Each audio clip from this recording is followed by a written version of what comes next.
गिरिवरदारी यशोदनंदन ब्रज जन रंजन यशोदनंदन ब्रज जन रंजन यमुना तीरा वनचारी यमुना तीरा वनचारी जय राधा माधव कुंज बिहारी जय राधा माधव कुंज बिहारी जय गोपीजन वल्लभा गिरिवरधारी जय गोपीजन वल्लभा गिरिवरधारी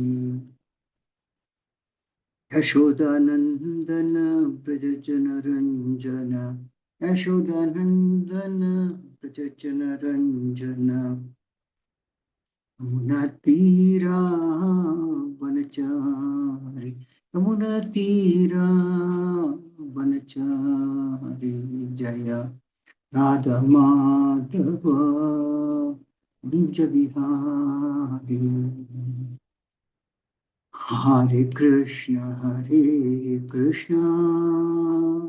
कृष्ण कृष्ण हरे हरे हरे राम राम राम हरे हरे हरे कृष्ण कृष्ण कृष्ण हरे हरे हरे राम राम राम हरे हरे हरे कृष्ण कृष्ण कृष्ण हरे हरे हरे राम राम राम हरे हरे हरे कृष्ण कृष्ण कृष्ण हरे हरे हरे राम राम राम हरे हरे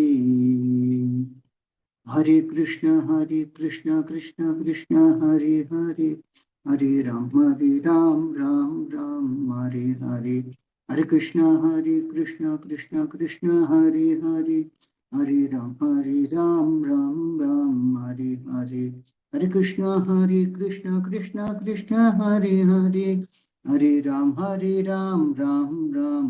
हरे हरे कृष्ण कृष्ण कृष्ण हरे हरे हरे राम राम हरे हरे हरे कृष्ण कृष्ण कृष्ण हरे हरे हरे राम राम हरे हरे हरे कृष्ण कृष्ण कृष्ण हरे हरे हरे राम राम हरे हरे हरे कृष्ण कृष्ण कृष्ण हरे हरे हरे राम राम हरे हरे जय प्रभुपदा जय प्रभुपदा जय प्रभुपदा श्रील प्रभुपदा जय प्रभुपदा जय प्रभुपदा जय प्रभुपदा श्रील प्रभुपदा जय ओम विष्णुपाद परमहंस प्रत्यक्ष अष्टोत्तर सदस्य श्रीमती स्वयं श्री भक्तिवेदांत स्वामी श्रील प्रभुपाद की जय इस्कॉन संस्थापक आचार्य श्रील प्रभुपाद की जय जय ओम विष्णुपाद परमहंस प्रत्यक्ष अष्टोत्तर सदस्य श्रीमद भक्ति सिद्धांत सरस्वती गोस्वामी महाराज प्रभुपाद की जय जय ओम विष्णुपाद श्री गौर किशोरदास बाबा महाराज की जय जय ओम विष्णुपाद सच्चिदानंद श्री भक्तिविनोद ठाकुर की जय जय ओम विष्णुपाद वैष्णव सर्व श्री जगन्नाथ दास बाबा महाराज की जय जय श्री रूप सागर भट्टर बनासी जीव गोपाल भट्टदास अविनाश गोस्वामी प्रभु की जय नमाचार्य श्री हरदास ठाकुर की जय प्रेम से कोई श्री कृष्ण चैतन्य प्रभु नित्यानंद श्री अद्वैत गदाधर शिवसादि गौर भक्तवृंद की जय श्री राधा कृष्ण गोपिनाथ श्याम कुंड राधा कुंड गिर गोवर्धन की जय श्री गौरांगी बेंगलोरीश्वर भगवान की जय श्री मायपुर धाम की जय श्री वृंदावन धाम की जय गंगामयी की जय, यमुनामयी की जय, भक्ति देवी की जय, तुलसी देवी की जय, अनंत कोटि वैष्णव की जय, श्री हरिनाम संकीर्तन की जय, ग्रंथराज श्रीमद् भागवतम की जय, इस्कॉन वर्तमान गुरुवंद की जय, समार्थ भक्तवृंद की जय, गौरव प्रेमानंद हरि हरि बोल. All glories to the assembled devotees, all glories to the assembled devotees, all glories to the assembled devotees, all glories to Shri Guru and Shri Gauranga, all glories to Shri Prabhupada. Om Namo Bhagavate Vasudevaya, Om Namo Bhagavate Vasudevaya, Om Namo Bhagavate Vasudevaya, Narayanam Namaskritya Naram Chaiva Narottamam, Devim Saraswati Vyasam Tato Jayamutirhe, Nashtaprayeshu Abhatreshu Nityam Bhagavate Sevaya, Bhagavate Uttamasloke Bhaktir Bhavati Naishtihi. Hare Krishna, welcome you all to the Friday morning Srimad Bhagavatam class. We are today discussing from Srimad Bhagavatam, Canto 4, Chapter 9, Text 8 and Text 9. Text 8. Taddattaya vayuna yedam achashta vishvam Sukta Prabuddha Ivanata Bhavat Prapannaha Tasya Pavargya Sharanam Tava Pada Moolam Vismartyate Krita Vida Kutam Artha Bandho. Translation Srila Prabhupada ki jai. O my master, Lord Brahma is fully surrendered unto you. In the beginning, you gave him knowledge, and thus he could see and understand the entire universe. Just as a person awakens from sleep and visualizes his immediate duties, you are the only shelter of all persons who desire liberation, and you are the friend of all who are distressed. How therefore can a learned person who has perfect knowledge ever forget you? The Supreme Personality of Godhead cannot be forgotten even for a moment by his surrendered devotees. The devotee understands that the Lord's causeless mercy is beyond his estimation. He cannot know how much he is benefited by the grace of the Lord. The more a devotee engages himself in the devotional service of the Lord, the more encouragement is supplied by the energy of the Lord. In the Bhagavad Gita, the Lord says that to those who are constantly engaged in devotional service with love and affection, the Supreme Personality of Godhead gives intelligence from within, and thus they may make further progress. Being so encouraged, the devotee can never forget at any moment the personality of Godhead. He always feels obliged to him for having achieved increased power in devotional service by his grace. Saintly persons like Sanatana, and Lord Brahma were able to see the entire universe by the mercy of the Lord, through knowledge of the Lord. The example is given that a person may apparently abstain from sleep all day, but as long as he is not spiritually enlightened, he is actually sleeping. He may sleep at night and perform his duties in the daytime, but as long as he does not come to the platform of working in spiritual enlightenment, he is considered to be always sleeping. A devotee therefore never forgets the benefit derived from the Lord. The Lord is addressed here as Artha Bandhu, which means friend of the distressed. As stated in Bhagavad Gita, after many births of executing severe austerities in search of knowledge, one comes to the point of real knowledge and becomes wise when one surrenders unto the Supreme Personality of Godhead. The Mayavadi philosopher who does not surrender unto the Supreme Person is understood to be lacking in real knowledge. The devotee in perfect knowledge cannot forget his obligation to the Lord at any moment. Text number 9. नूनं विमुष्टमतयस्तव मायया ते ये त्वां भवाप्यय विमोक्षणम् अन्यहेतोः अर्चन्ति कल्पकतरुं पुनपोपभोग्यम् इच्छन्ति यत् स्पर्शजं निरयेपि नृणाम. Translation Srila Prabhupada ki jai. Persons who worship you simply for the sense gratification of this bag of skin are certainly influenced by your illusory energy. In spite of having you who are like a desire tree and are the cause of liberation from birth and death, foolish persons such as me desire benedictions from you for sense gratification, which is available even for those who live in hellish conditions. Dhruva Maharaja repented because he had come to the Lord to render devotional service for material profit. He here condemns his attitude. Only due to gross lack of knowledge does one worship the Lord for material profit or for sense gratification. The Lord is like a desert tree. Anyone can have whatever he desires from the Lord. But people in general do not know what kind of benediction they should ask from him. Happiness derived from the touch of skin or sensuous happiness is present in the life of hawks and dogs. Such happiness is very insignificant. If a devotee worships the Lord for such insignificant happiness, he must be considered devoid of all knowledge. तस्मै श्री गुरवे नमः. श्री चैतन्य मनोभीष्टं स्थापितं येन भूतले स्वयं रूपकदा मह्यं ददाति स्वपदान्तिकं. वन्देऽहं श्रीगुरो श्रीयुतपदकमलं श्रीगुरुन् वैष्णवांश्च. श्रीरूपं साग्रजातं सहगण रघुनाथान्वितं तं सजीवं साद्वैतं सावधूतं परिजनसहितं कृष्ण चैतन्य देवं श्री राधाकृष्णपादां सहगण ललिता श्री विशाखान्वितांश्च. हे कृष्णा करुणा सिंधु दीनबंधो जगतपते गोपेश गोपिका कांता राधा कांत नमोस्तुते. तप्त कांचन गौरांगी राधे वृंदावनेश्वरी वृषभानुस्ते देवी प्रणमामि हरिप्रिये. पंचकल्पतरुभ्यश्च कृपासिन्धुभ्येव च पतितानां पावनेभ्यो वैष्णवेभ्यो नमो नमः. जय श्री कृष्ण चैतन्य प्रभु नित्यानंद श्री अद्वैत गदाधर शिवासादि गौर भक्त वृंदा. हरे कृष्णा कृष्ण कृष्ण हरे हरे हरे राम राम राम हरे हरे. मोहन करोति वाचालं पंकं लंघयति पदमहं वन्दे श्रीगुरुं दैवतानं परमानन्दं Shri चैतन्येश्वरम्.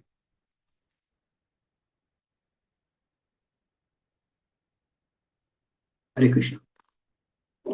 So we see here in this two slokas where Dhruva Maharaj is glorifying the Lord by offering some prayers. So in the first sloka, that is text number 8, he is praying to the Lord, "O my master, Lord Brahma is fully surrendered unto you. In the beginning, you gave him knowledge, and thus he could see and understand the entire universe, just as a person awakens from sleep and visualizes his immediate duties. You are the only shelter of all persons who desire liberation, and you are the friend of all who are distressed. How, therefore, can a learned person who has perfect knowledge ever forget you?" So here, there is a mention about Lord Brahma, and how can a devotee who has got knowledge about the Lord can forget the Lord? So the point is that Brahma is also, as we see, as mentioned in third canto of Srimad Bhagavatam, when Brahma was born, the lotus that came from the navel of Garbhodakasaya Vishnu, he was perplexed, and when he knew nothing about himself, the creation, the lotus, or even the world. He attempted to know this, for it is said, for 1 million millennium years. Then he failed. Then he started contemplating as to who am I, why am I situated on the top of the lotus, where from this lotus has grown within the water, and so forth. So by his personal endeavor, he tried to go to the root of the stem, but he could not trace out the root. Finally, after being tired, then he went to the top of the lotus. He concentrated his mind on the Supreme Lord, and at the end of 100 Brahma's years, his lifespan, Brahma's 100 years, when his meditation was complete, then it is said that he developed the required knowledge. And in his heart, he could see the Supreme Lord. And at that time, before he tried on his personal endeavor, but later, when he meditated on the Lord revealed himself and the universe, and he could see this second time, because he realized that whatever he could realize what it was to the Lord's mercy. He saw that he was on a gigantic, he saw the Lord on a gigantic lotus bed on which the personality of Godhead was lying down. And there's mention on the third canto of some of the prayers that he offered. He said, "O object of my worship, I am born from the house of your lotus navel for the purpose of creating this universe by your mercy." So that means without the mercy of the Lord, he realized that he cannot create. Then he said, all these planets of the universe are stationed within your transcendental abdomen. And while you are sleeping, now that sleep having been ended, like blossoming lotuses, please open your eyes. So this way he prayed. Then he further said, "May the Supreme Lord be merciful to me so that I may be empowered to create, for I am also one of the surrendered souls who are dear to the Lord. I pray only to engage in His service in the creation of the material world, and I pray that I may not be materially affected by my works, for thus I may be able to give up the false prestige of being the creator." So Brahma thought that in the process of creation, he realized that he cannot do any creation, material creation, without the Lord's mercy. He also realized that creation is the mode of passion, and he thought that in the process of creation, he might get entangled and be bound in this material world. So he is asking, praying to the Lord, to the for the Lord to give His mercy so that he doesn't get entangled in this material world in the process of creation. So Srila Prabhupada mentions that this is the position that one has to take in order that one does not become puffed up. See, normally we may perform even devotional service, but many times we may get puffed up in the process. So Srila Prabhupada mentions that one should not get puffed up, and this is the attitude that one should take. Then Brahma says that I therefore pray that in the course of my material activities, I may not be deviated from the vibration of Vedic hymns. So Brahma, in the process of creation, he doesn't want to be deviated from his devotional service of vibration of the Vedic hymns. So Srila Prabhupada mentioned that one has to similarly pray that one does not fall down from his position, as the material energy is very, very powerful, and one should seek protection from the Lord always. So material energy is very, very powerful. It can bring if the greatest living entity in the material world, like Lord Brahma, can have this fear of falling down due to this material energy, we should see how insignificant we are. So after all these prayers, then Brahma became very, very silent, as if he was tired from penance. Then the Lord saw that Brahma was very anxious about the entire planning and creation of the different planetary systems, and he was depressed seeing the devastating water. Then the Lord tells Brahma, "O depth of the Vedic wisdom, be neither depressed nor anxious about the execution of creation." That means Lord is telling Brahma that don't become very anxious. What you are begging from me has already been granted before. Situate yourself in penance and meditation. So Lord Krishna says that Vishnu says that what has been required for you has already been granted. But situate yourself in penance and meditation. So whatever we do, they have to be done in the process, in the mode of penance and meditation. Then he says, when you are absorbed in devotion service in the course of your creative activities, you will see me in you and throughout the universe also. So when one meditates on the Lord, then one can see that Lord in the heart. In that state of transmission, will you be able to become free from all kinds of illusion. So Lord says that when you are situated in that platform, you will become free from all kinds of illusion. Then he says, when you are free from the conception of gross and subtle bodies, you will realize your pure form in my association and be situated in pure consciousness. That means we have difficulty of this position of this illusory energy because we identify ourselves with our gross and subtle body. So Lord addresses Brahma saying that you become completely free from your gross and subtle bodies in the process of your devotion service. And by that, in my association, you will be situated in pure consciousness. Then he says, you are the original Rishi, and because your mind is always fixed on me, even though you will be engaged in generating various progeny, the various mode of passion will never encourage upon you. O Brahma, the prayers that you have chanted praising my glories, the penances that you have undertaken to understand me are all considered to be my mercy. So even if we are able to do some penance or meditation on the Lord to uh, get some benediction from the Lord, that also has to come by the mercy of the Lord only, for which we have to be in that humble mood to pray to the Lord like the way Brahma prayed. And we see that in this case also, Dhruva Maharaj is putting his prayers in a very humble mode. The next point that is mentioned is that a surrendered devotee cannot forget the Lord even for a moment of time. So there is a quote in Chaitanya Charitamrita, a very powerful quote which says, "Smartabhyam sasatam Vishnu, Vismartabhyo na Jatuchit. Sarve vidhi nisheda syur etayor evakinkaraha. Says that Krishna is the origin of Lord Vishnu. He should always be remembered and never forgotten at any time. And all the rules and regulations mentioned, prohibitions mentioned in the Shastras should be the servants of these two principles. So there are two principles that are very crucial in any Shastra. One is that one should always remember the Lord and one should never forget the Lord at any point of time. So a surrendered devotee always understands that these two important points. Then there's mentioned that a devotee understands that the Lord's mercy is beyond our estimation. Actually, we cannot understand how merciful is the Lord, but the Lord is very, very merciful. Uh, Srila Prabhupada gives a story of a king. This king was very much devoted, and he had a very devoted prime minister also. The king was not devoted, but his prime minister was very devoted. So one time it is said that the king went on a hunting excursion, and by accident, one of his thumb got cut off when he was trying to send an arrow. So he got very, very angry and went to the prime minister and said that my thumb has got cut off. Why is it?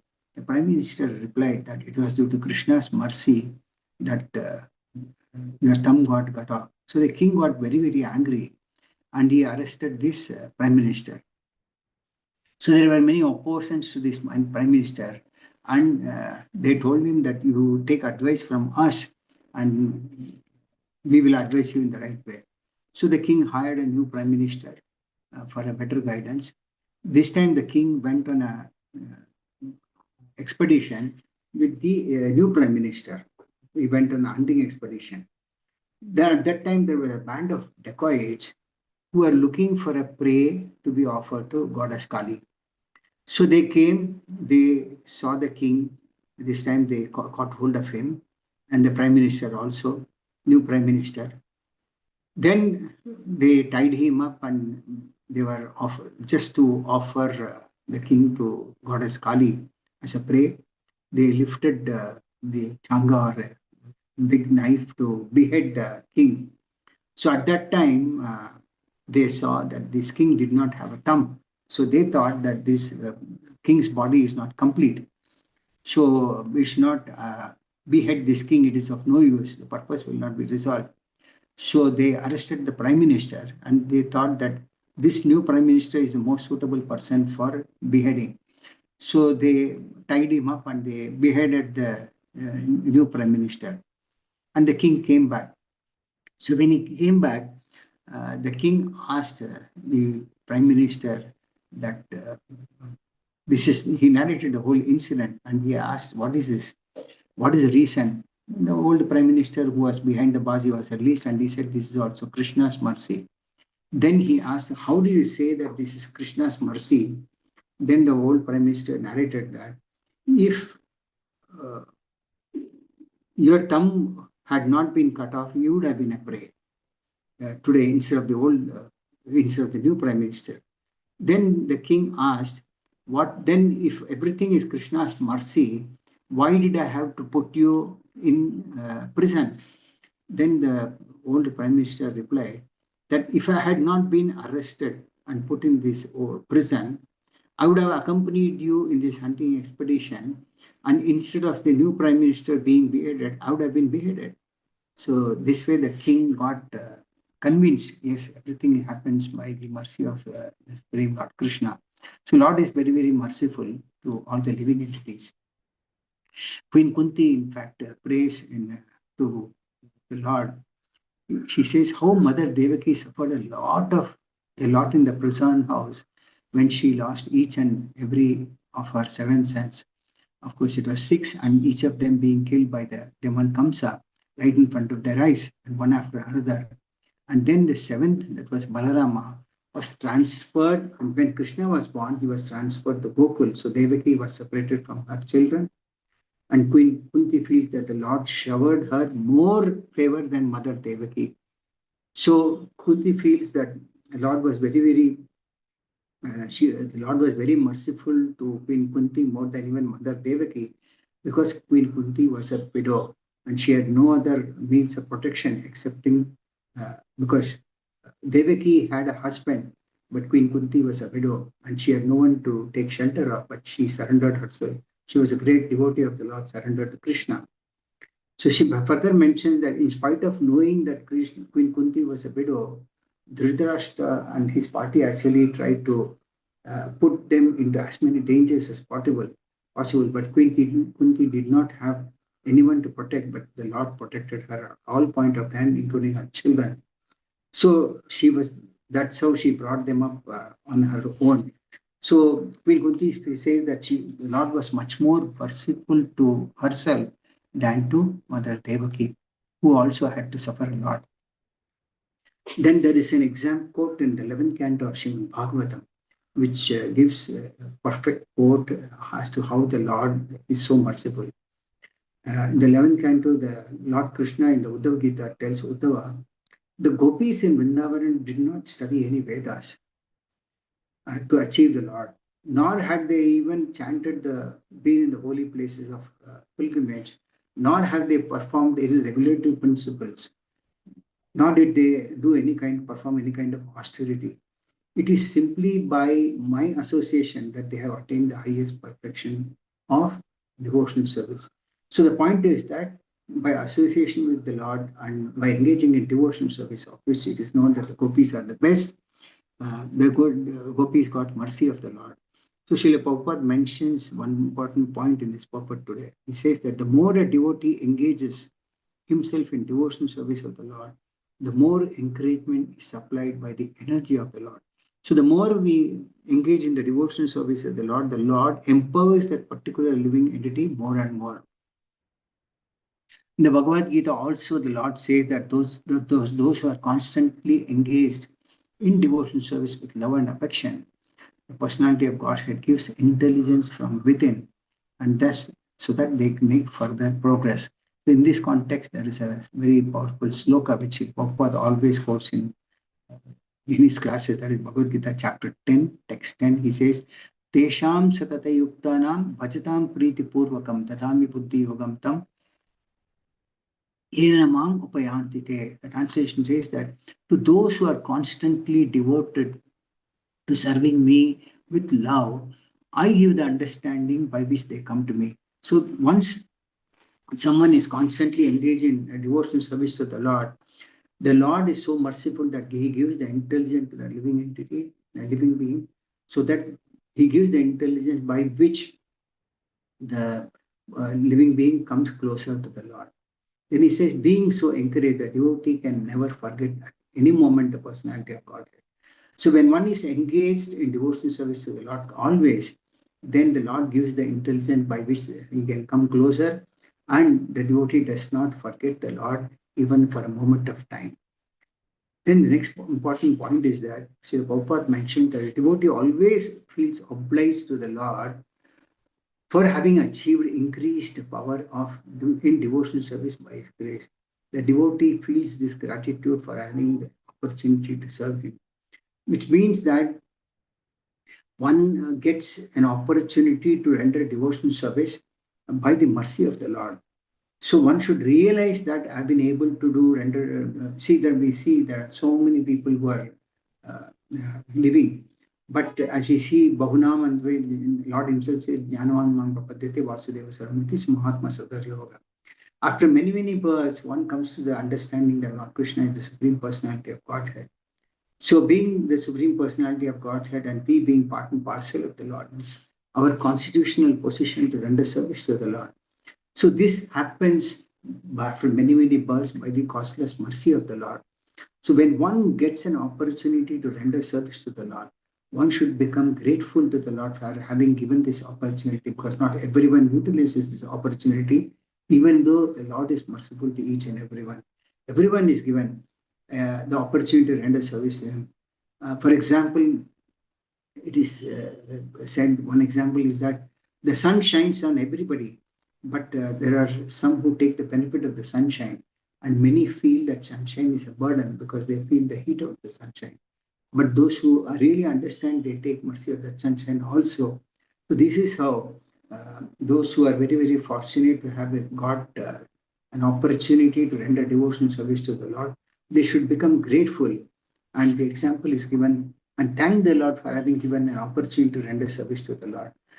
Two examples that are given. One example is that fruits and flowers, they come from the Mother Earth only. But even though they both are coming from the earth, they are offered back to Mother Earth in terms of worship. Uh, Similarly, Ganges water is offered back to Ganges. By offering that, Mother Ganges also becomes very happy. Uh, Another example is that a child sometimes takes money from his father and he wants to buy something for his father.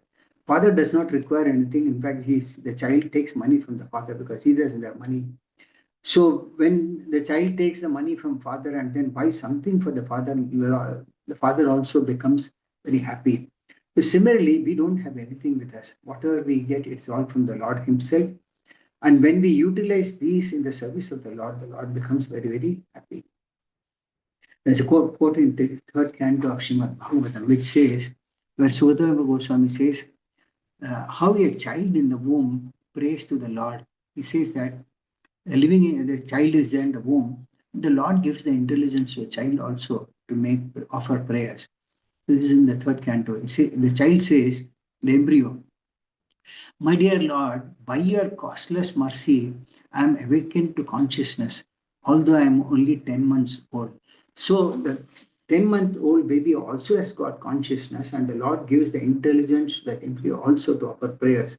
Now he says that only by your costless mercy, I am awakened to consciousness, even though I'm just 10 months old. But then what happens is that the moment the baby comes out, he gets carried away by Maya when everyone smiles at the beautiful form of the baby and then caresses, which gives a gentle caress to the baby. Child gets carried away by that illusion.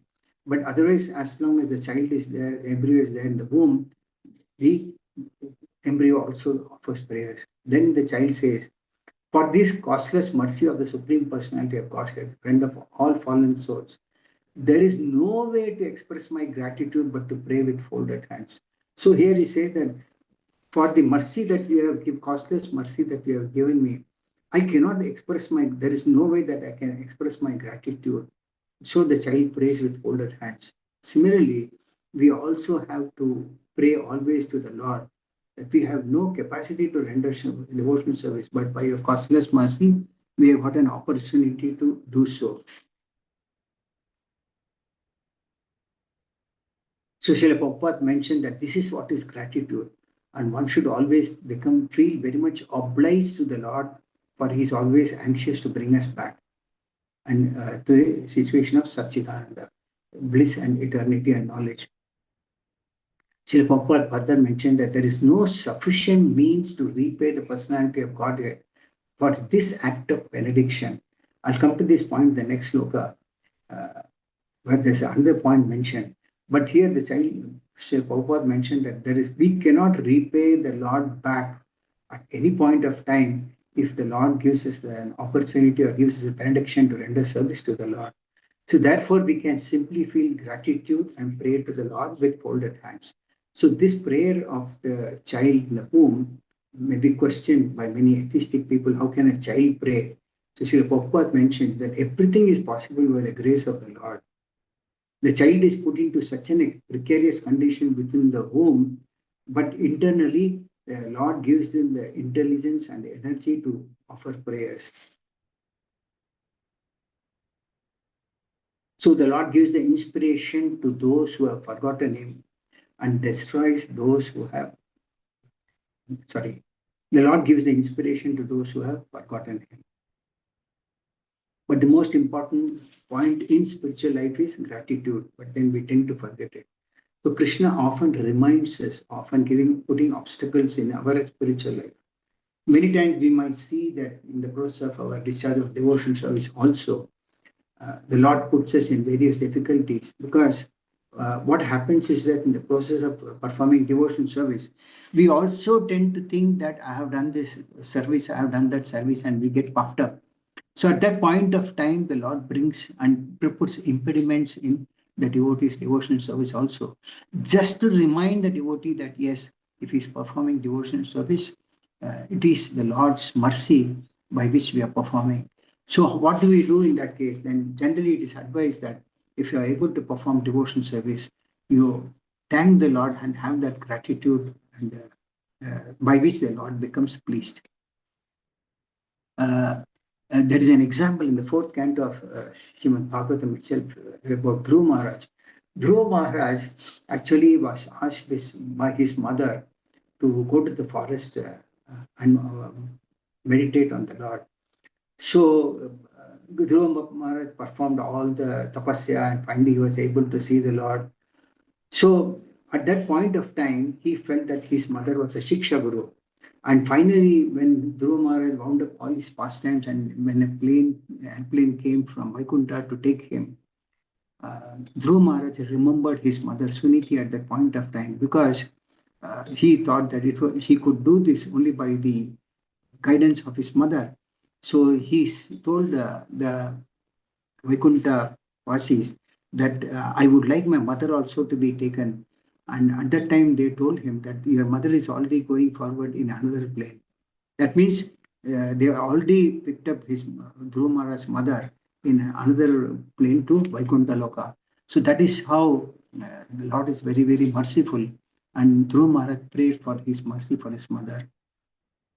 So then example given that Sanaka, Sanatana, and Lord Brahma, they were all able to see the entire universe by the mercy of the Lord, by the knowledge given by the Lord. We cannot do anything, even devotion service, we cannot render unless and until we get the knowledge of the Supreme Lord and the process of devotion service.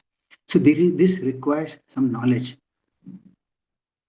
And the example Srila Prabhupada gives is that a person may uh, abstain from sleep all day, but as long as he's not spiritually enlightened, he's actually sleeping. That means unless and until someone engages in spiritual activities, it is as good as he's always asleep. But when one is sleeping at night and when he wakes up, he immediately remembers what his duties are. So similarly, when we are awakened to spiritual enlightenment, we always remember our spiritual activities. Therefore, a devotee never forgets the benefit that he has got from the Lord. Another important point that is mentioned is that the Lord is addressed as Artha Bandhu. That means he is a friend of the distressed. So the devotees, like I mentioned, are also put into so many tests and obstacles. And the Lord, by his costless mercy, clears these obstacles also. So one point that is mentioned here that devotees are also put into distress, but the Lord clears these distresses also from the devotees. So Srila Prabhupada gives an example of a sloka, Bhoktaran Yakni Tapasam, Sarvaloka Maheshwaram. That means Lord is the supreme enjoyer of all. And after many, many births of performing austerities, one comes to the point of real knowledge that the Lord Krishna is the supreme enjoyer. That is the time one surrenders completely into the personality of Godhead. But however, Srila Prabhupada also mentioned that Mayavadi philosophers don't surrender unto the Supreme Lord because they lack in real knowledge. But a devotee who is in perfect knowledge cannot forget this obligation to the Lord at any point of time. Then we go to text number 9. Here in text number 9, Dhruva Maharaj prays to the Lord and says, persons who worship you simply for the sense gratification of this bag of skin are certainly influenced by your illusory energy. That means this material body that we have is a small bag of bile, mucus, and kapha, pitta, vayu. And those who worship the Lord for maintaining this bag of skin, if we see externally, we see the skin, we are not able to see the blood, bones, muscles, etc. So, Dhruva Maharaj says that those who get carried away for sense gratification of the body, they are carried influenced by the Lord's illusory energy, that is Maya. Then he further says in this sloka number 9, in spite of having you who are like a desire tree and are the cause of liberation from birth and death, foolish persons such as me desire benedictions from you for sense gratification, which is available even for those who live in hellish conditions. So there's some very nice points in this loka. So Dhruva Maharaj actually wanted to see the Lord to seek some material benediction. So that means he wanted some material profit. So here he actually condemns himself for having approached the Lord for some material desire. And this is said, it is said that it is due to lack of knowledge that one worships the Lord for some material benefit or sense gratification. So two important points that are mentioned in this sloka are the Lord is like a desire tree. The Lord is like a desire tree. He can give any amount, any type of benediction that anyone wants, but people don't know what they should ask from the Lord. So Srila Vishwanath Chakravarti Thakura in his commentary states that he gives points.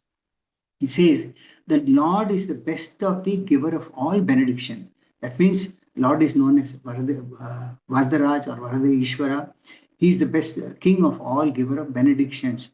So Dhruva Maharaj repented for having asked for his father's kingdom. But when he got his knowledge, he realized his mistake and he was feeling repentant. So Sri Vishnu Chakravarti mentions that there are different types of personalities in this world. One is called a Jnani Bhakta. I mean, one who speculates on knowledge. So to such a person, the Lord gives knowledge to see the world.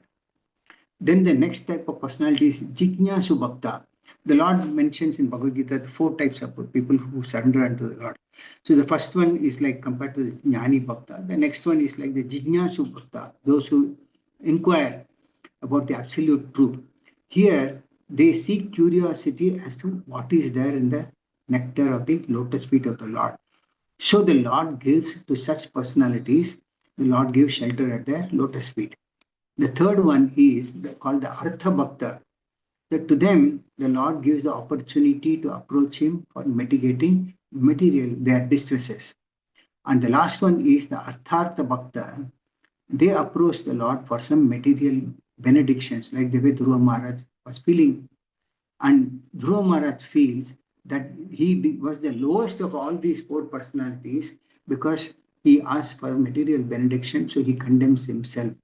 So one important point that is mentioned is that the Lord can give liberation from the cycle of birth and death. And he's like a desire tree. The first one is like a desire tree. The Lord can fulfill any benediction. The second important point is that the Lord can give liberation from the cycle of birth and death. But still he says that foolish people ask the Lord for material benediction, which is like a dead body. So asking for a material benediction from the Lord is like asking for a dead body. So only foolish persons who don't have knowledge ask for material benedictions. So when one renders devotional service to the Lord, automatically everything is given to the devotee, provided the devotee desires, and as well as deserves also. Also, the Lord knows by giving what benediction to that devotee, will the devotee be able to continue his service or will he forget the Lord? Because many times it so happens that people, if you see even today, people who have got a lot of opulence, they say, why go to God and who is Krishna, why do service to Krishna and all these things. This is because when one gets a lot of opulence, then one gets puffed up by this material energy called Maya.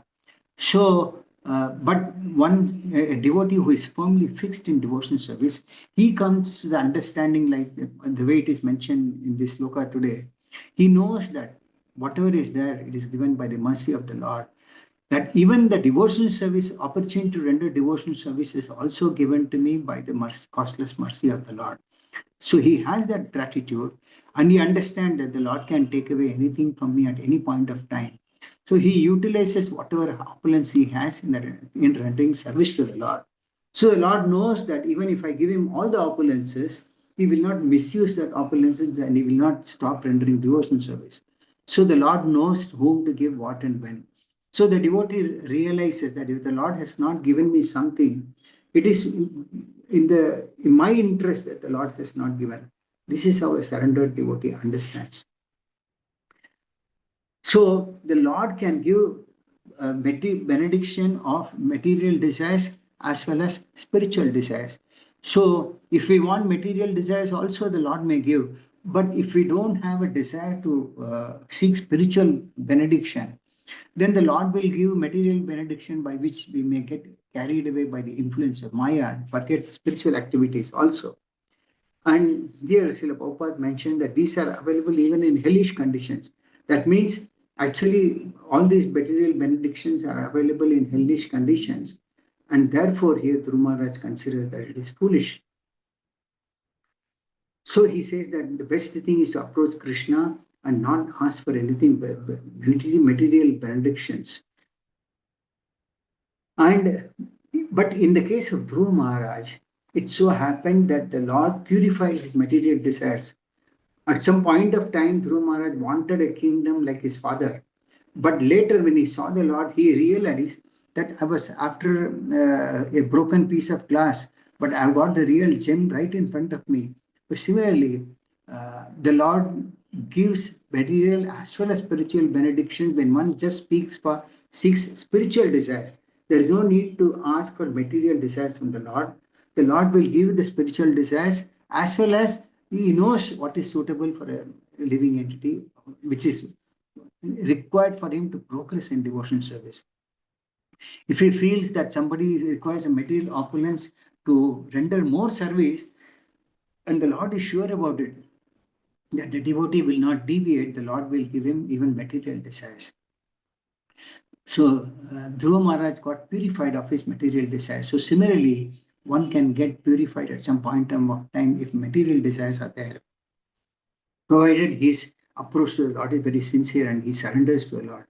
So there is a mention, another important, before I conclude the class, there's an important point that is mentioned in the purport. It says that happiness derived from the touch of skin or sensual happiness is present in the life of the hogs and dogs also. Such happiness is very insignificant. That means the desire to enjoy the senses, whether illicit sex or any sex desire or any other desire, is available even to the cats and dogs and hogs. And those who are in hellish conditions also. So why have such a desire in our life when we have got the intelligence and the Lord is giving the knowledge through Srimad Bhagavatam that one should not go after sense gratification in this human form of life. And then Srila Prabhupada mentioned that if a devotee worships the Lord for such insignificant happiness, he is to be considered devoid of all knowledge. That means if after understanding the process of devotion service, the importance of devotion service and the goal of devotion service, which is all to attain Krishna, one is foolish, just as Dhruva Maharaj is feeling himself to be foolish for trying to attain insignificant material happiness. And such a person, he says, is devoid of all knowledge. So one who is intelligent does not worship the Lord for material desires. So with this, I conclude the class for the day. If anyone has got any questions or comments, you can please ask me on these two slokas. Hare Krishna Prabhu, Pranam. Hare Krishna Prabhu, Pranam. Yes, Prabhuji, thanks for the wonderful class, Prabhuji. Prabhuji, I have got two questions. One is like, as you were telling in the class, from the tree mango it grows and it is given back to the earth. That point I did not understand, Prabhuji. How it is given back to the earth? Like one, yes. What is the next question? Next question is like, as you were like, there is no happiness here in the material world, and whatever the part and other things, it's all that is not happiness. But here in the material world, normally, like if we want to convince somebody, we say there is more happiness there. How to convince them, because happiness can be felt or seen, like we can practically feel the happiness, maybe temporary, yes, but how to convince people that no, if you do devotional activities you will feel more happier. So how to understand this, please? The first point answered to your first question is that fruits and flowers, they grow from earth. So we offer back to the earth. But in our case, we offer to the Lord, so it is as good as offering back to the earth. Another example I gave is that about Ganges water. So when I've heard for classes even from many sannyasis that if we go to the Ganges water, generally we tend to uh, take the Ganges water thinking that I am trying to purify myself. But we don't think, but on the other hand, they say that if you offer Ganges water back to the Ganges, thanking, that means it is a gratitude that we are having. That is perfection. Instead of just trying to attain sense gratification, if we are able to offer back. Similarly, the point that we must try to understand is that the Lord is giving everything. If we have that gratitude and offer the same thing back to the Lord by the process of devotion service, the Lord becomes very happy. Otherwise, what will happen is we will sometimes get carried away thinking that I'm doing devotional service, and we may get puffed up, and a time might come that puffed up stage might go on increasing, and we might forget the Lord also. That is answer to the first question. Second question is that generally people feel that they are happy in the material situation, but then this happiness in the material situation does not sustain for a very long time. Sometimes this place is full of distress.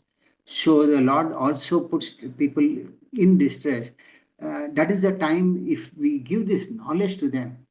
The first thing that is required, if we see that, is that the knowledge is that is required for rendering devotional service. So if one is able to get this knowledge by rendering devotional service, he gets a happiness which is much more than what the material happiness is there. Maybe they don't get carried away, but if they get a taste of the happiness that one renders by rendering devotional service, different person people get carried away by different things. Some may get carried away by prasadam, some may get carried away Aarti, some might get carried away by something else.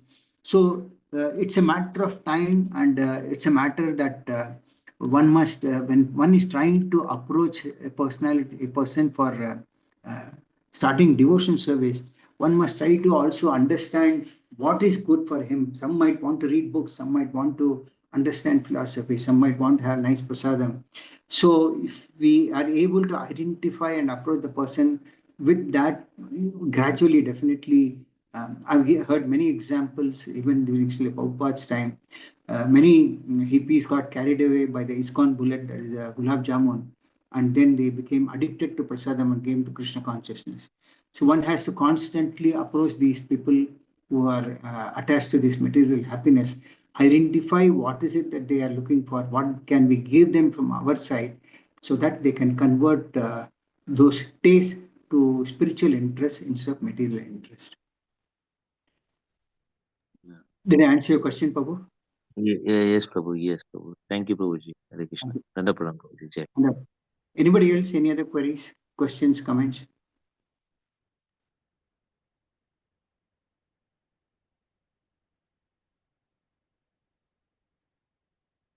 So if you have no queries or comments, can I take the classes closed?